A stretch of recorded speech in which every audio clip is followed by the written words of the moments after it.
আসসালামু আলাইকুম শিক্ষার্থীরা। তো আজকে আমরা দেখব কোষের একটি সবচেয়ে গুরুত্বপূর্ণ একটি অঙ্গাণু, যার নাম হচ্ছে মাইটোকন্ড্রিয়া। তো মাইটোকন্ড্রিয়াকে বলা হয় সাধারণত কোষের শক্তিঘর বা পাওয়ার হাউস। এখন আজকে আমরা মাইটোকন্ড্রিয়ার গঠন এবং এর কাজ সম্পর্কে আলোচনা করব। এর আগে মাইটোকন্ড্রিয়া সম্পর্কে কিছু ধারণা নিয়ে নিই। তাহলে মাইটোকন্ড্রিয়াটি কে আবিষ্কার করেছে? আসলে 1986 সালে 1986 সালে রিচার্ড রিচার্ড অল্টম্যান নামের একজন বিজ্ঞানী রিচার্ড অল্টম্যান নামে একজন বিজ্ঞানী এই মাইটোকন্ড্রিয়া কোষটি আবিষ্কার করেন। রিচার্ড অল্টম্যান নামে একজন বিজ্ঞানী এই মাইটোকন্ড্রিয়া কোষটি আবিষ্কার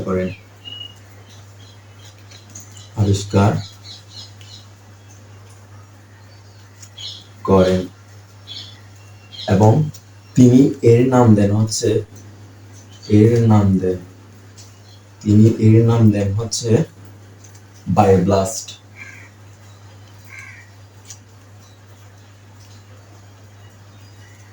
তাহলে তিনি যদি এর নাম দেন বায়োব্লাস্ট, তাহলে প্রচলিত নামটি কে দেন? আসলে প্রচলিত নাম অর্থাৎ মাইটোকন্ড্রিয়া নামটা দেন হচ্ছে বিজ্ঞানী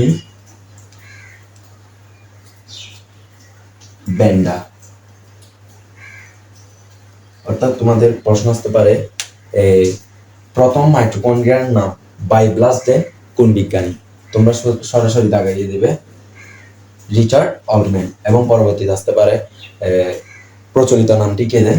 তাহলে প্রচলিত নাম দেন হচ্ছে বিজ্ঞানী বেন্ডা। তো এখন আমরা মাইটোকন্ড্রিয়ার চিত্র আঁকার নিয়ম এবং মাইটোকন্ড্রিয়ার গঠন সম্পর্কে আলোচনা করব। প্রথমে আমরা চিত্র কিভাবে আঁকতে হয় সেটা দেখে নিব। প্রথমে আমরা দুইটা উপবৃত্তাকার বৃত্ত নিব, একটা এরকম আর উপর আরেকটা।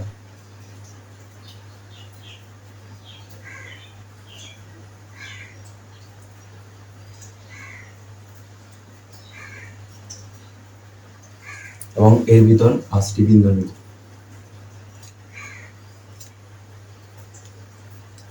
এটাকে একটু কাট করে এদিকে নিয়ে এটার সাথে লাগিয়ে একটু ঘুরিয়ে আবার নিয়ে যাবো।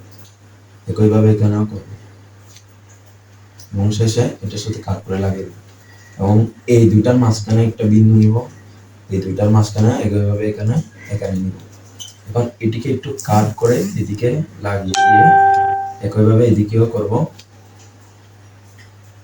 কোন এদিকে করে এদিক দিয়ে কাট করে লাগিয়ে দিব। তাই আমাদের মাইটোকন্ড্রিয়ার কোষের চিত্রটি আঁকা শেষ। এখন আমরা মাইটোকন্ড্রিয়ার গঠন সম্পর্কে আলোচনা করব। তাহলে মাইটোকন্ড্রিয়ার গঠন আমাদের আসতে পারে, মাইটোকন্ড্রিয়ার গঠন নিজে বর্ণনা করো। তাহলে তোমরা যদি চিত্র এঁকে যদি গঠনটা বর্ণনা করো, তাহলে তোমরা 3-3 বা 4-4 পাওয়ার সম্ভাবনা 99% থাকবে। তো মাইটোকন্ড্রিয়ার গঠন আমরা দেখতেছি। এখানে মাইটোকন্ড্রিয়া কিভাবে গঠিত হয়? মাইটোকন্ড্রিয়া গঠিত হচ্ছে 2 স্তর বিশিষ্ট। এটা হচ্ছে 2 স্তর বিশিষ্ট, তাহলে এটার নাম হচ্ছে 2 স্তর বিশিষ্ট একটি আবরণী দিয়ে। 2 স্তর বিশিষ্ট আবরণী দিয়ে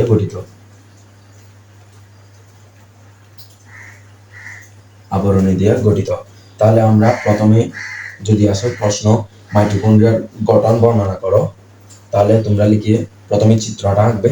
আঁকার পর গঠন লিখে এখানে একটা স্টার মার্ক দিয়ে এরকম কয়েকটা গঠন বর্ণনা করে দিবে। তাহলে মাইটোকন্ড্রিয়া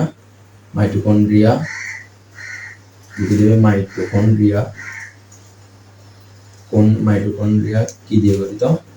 মাইটোকন্ড্রিয়া 2 স্তর বিশিষ্ট আবরণী বা ঝিল্লি মেমব্রেন, একই কথা, আবরণী দিয়ে গঠিত।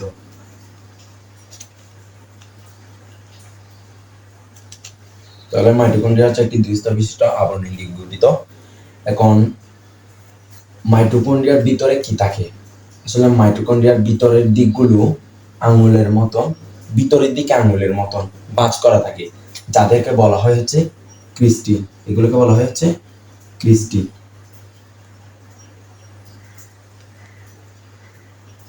তাহলে আমরা লিখতে পারি মাইটোকন্ড্রিয়ার ভিতরের দিকে, আমরা মাইটোকন্ড্রিয়া না লিখে এর ভিতরের দিকটি আঙুলের মতো ভাঁজ করা, যাকে বলা হয়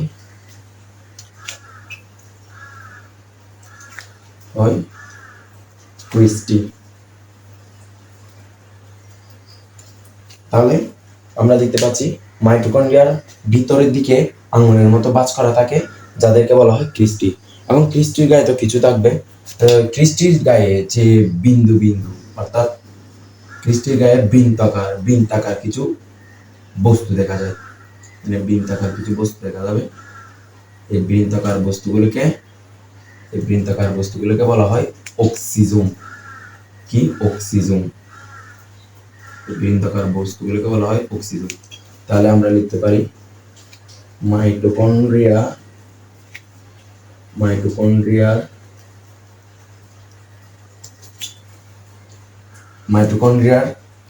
ক্রিস্টির গায়ে, অথবা মাইটোকন্ড্রিয়া লিখলে এখানে একটু মানাবে না, কারণ তোমরা লিখতে পারো ক্রিস্টির গায়ে বৃত্তাকার কিছু বস্তু দেখা যায়, যাদের বলা হয় অক্সিজোম।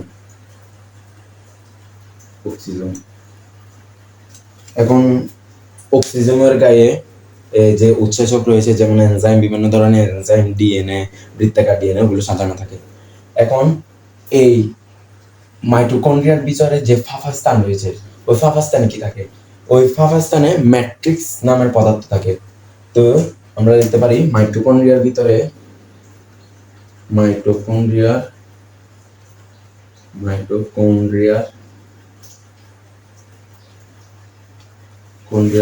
ভিতরে অংশে ম্যাট্রিক্স নামে পদার্থ থাকে। এখন আমরা বলতে পারি ম্যাট্রিক্স জিনিসটা কি? আসলে ম্যাট্রিক্স জিনিসটা হচ্ছে এমন একটি পদার্থ যেটি শক্ত না, আবার পানির মতো নরমও না, অর্থাৎ কঠিনও না, তেমন তরল না, জেলির মতন। এটা একটি জেলির মতন বস্তু, জেলির মতন পদার্থ, যেগুলো মাইটোকন্ড্রিয়ার ভিতরে অংশে থাকে। তো আমরা এখানে এরকম করে লিখলে আশা করি 3 বা 4 পাওয়া সম্ভব। তো এখন আমরা মাইটোকন্ড্রিয়ার গঠন শেষ, এখন আমরা মাইটোকন্ড্রিয়া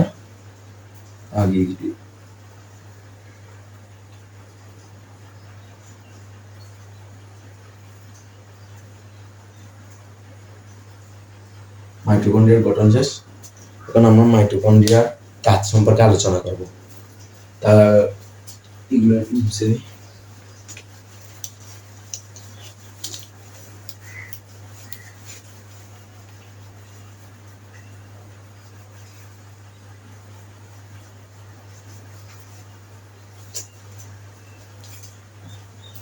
কাজ। তাহলে মাইটোকন্ড্রিয়ার প্রধান কাজটা কি? আসলে মাইটোকন্ড্রিয়ার প্রধান কাজটা হচ্ছে দেহে শক্তি তৈরি করা, অর্থাৎ শক্তি উৎপাদন করা। একে বলা হয় শক্তি উৎপাদন কেন্দ্র। তো এটির প্রধান কাজ হচ্ছে শক্তি উৎপাদন করা বা পাওয়ার জেনারেট করা। এখন একে আমরা কেন কোষের পাওয়ার হাউস বা শক্তি উৎপাদন কেন্দ্র বলি। আসলে শ্বসনে যে 4টি ধাপ রয়েছে, শ্বসনের 4টি ধাপ রয়েছে, তার মধ্যে হচ্ছে গ্লাইকোসিল, এসিটাইল কোএসিস্টিন, ক্রেবস চক্র এবং ইলেকট্রন প্রবাহ তন্ত্র। ওইখানের মধ্যে গ্লাইকোসিস ছাড়া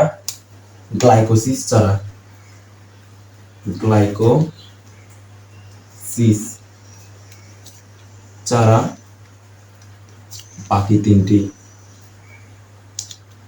তিনটি মাইটোকন্ড্রিয়ায় ঘটে।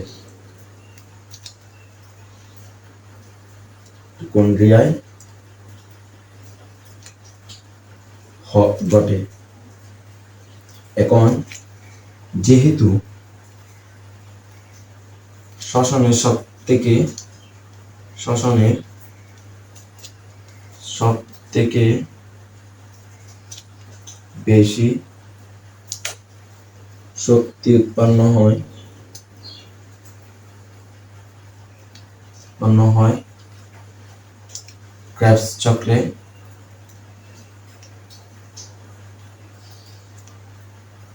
তাই সেহেতু একে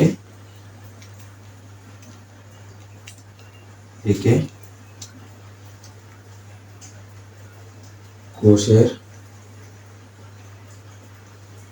শক্তি